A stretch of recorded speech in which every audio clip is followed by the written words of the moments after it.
जनक जी सभी को बुलाने का अनुमति प्रदान किए और जनक जी के दरबार में धीरे धीरे सभी लोग आने लगे। राक्षस देवता उनके दरबार में सभी लोग आए, क्योंकि सीता इतना ज्यादा सुंदर थी कि पृथ्वी से लेकर पूरा संसार में। आज मैं उस कहानी पर लेकर चलता हूं जहां माता सीता का शादी का स्वयंवर रचा जाता है। आज उसी के प्रति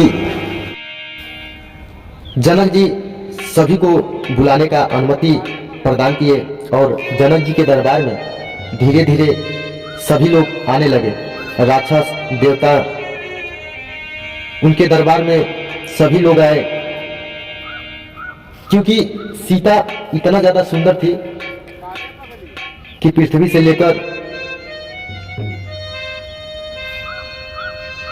पूरा संसार में ऐसा सुंदरता नहीं था। तो इसी के कारण से उनके दरबार में सभी लोग उपस्थित आए। सबसे बड़ी बात तो यह है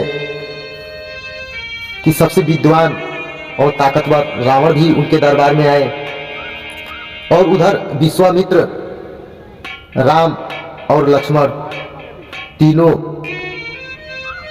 जनक जी के दरबार में वो भी उपस्थित हुए।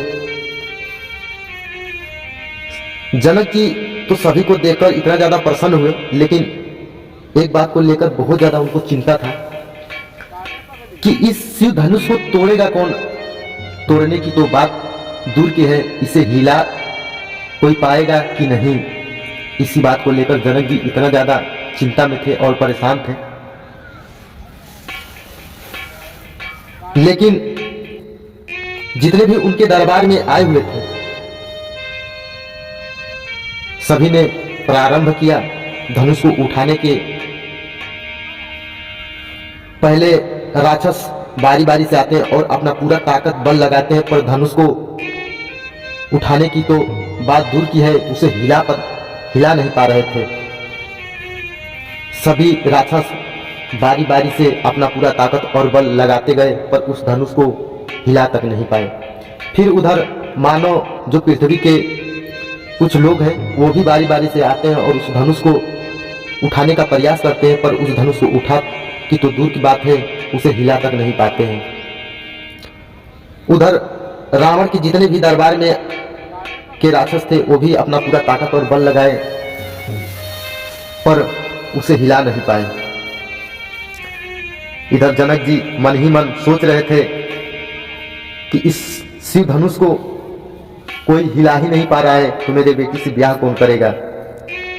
इस बात को राम मन ही मन में जान गए और मुस्कुराने लगे और अपने गुरु विश्वामित्र के सामने ताकने लगे कि गुरु जी आप आज्ञा दे तो उस धनुष को मैं तोड़ दूं। पर विश्वामित्र जी सब्र का थोड़ा टाइम दिया कि हे राम थोड़ा सब्र करो, धनुष तो तोड़ना ही है, पहले सभी को प्रयास कर लेने दो। फिर राम शांति पूर्वक से पूरे दरबार में जितने आए थे और अपना ताकत लगा रहे थे, बल लगा रहे थे, उन्हीं को देखकर मुस्कुरा रहे थे। उधर सीता भी परेशान थी कि इस धनुष को कोई हिला तक नहीं पा रहा है, तो तोड़ेगा कौन। फिर उनकी नजर राम पे पड़ती है, सीता माता का। तो सीता देखती है कि इतने दरबार में सबसे अति सुंदर वही है, काश वो धनुष वही तोड़ देते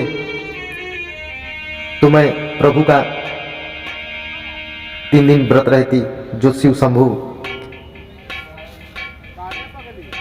पर राम मन ही मन में सब जान जाते हैं सीता के बाद भी। फिर अपने विश्वामित्र गुरु जी के सामने उठकर जाते हैं कि हे गुरु आप आज्ञा दें तो उस धनुष को हम तोड़ सकूं। विश्वामित्र जी राम को आज्ञा देते हैं और राम जाते हैं उस धनुष के पास। जाकर चारों तरफ परिक्रमा करते हैं हाथ जोड़कर और भोलेनाथ शिव शंभु से आज्ञा लेते हैं कि हे भोलेनाथ आप मुझे अनुमति दे इस धनुष को तोड़ने के लिए। शिव शंभु भोलेनाथ जो अपना पैर उस धनुष पर रखे थे उस पैर को हटा लिए श्री राम प्रभु उस धनुष को उठाकर तोड़ देते हैं। सीता और जनक इतना ज़्यादा प्रसन्न हो जाते हैं। तब तक दोस्तों एक और कांड हो जाता है कि परशुराम जो क्रोधित होकर वहां जनक के दरबार में पहुंच जाते हैं और पहुंचने के बाद जनक के सामने क्रोधित होकर पूछते हैं कि ये धनुष तोड़ा है किसने। जनक जी हाथ जोड़कर उनके पैर पड़ते हैं कि हे प्रभु, पहले आप अपना गुस्सा शांत करें, फिर आपको हम सारी बात बताते हैं। लेकिन परशुराम कहाँ मानने वाला है। परशुराम फिर डांट के बोलते हैं कि तुम बताते हो या इस फरसे से सबको मैं यही मृत्यु दंड दे दूं।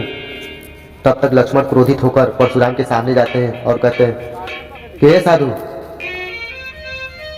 तुम इतना गुस्सा क्यों कर रहे हो? ये धनुष मेरे भैया ने तोड़ा है, इससे तुमको क्या है?